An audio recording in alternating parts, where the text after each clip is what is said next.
চিকেনটাকে বার করেছি আর একটু ভালো করে এটাকে গায়ে মশলাগুলো দেখে নিচ্ছি ঠিকঠাক আছে নাকি।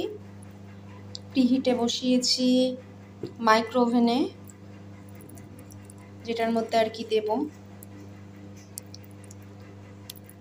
ওটা জাস্ট 2 মিনিটের জন্য এরকম সুন্দর করে লেপে লেপে এর ওপর দিয়ে দেবে।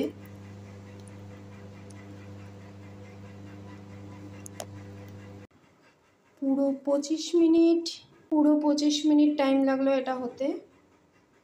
বেশ মোটা মোটা করে যেহেতু কাটা, এপাশ ওপাশ করে করতে এইটুকু তো টাইম লাগবেই।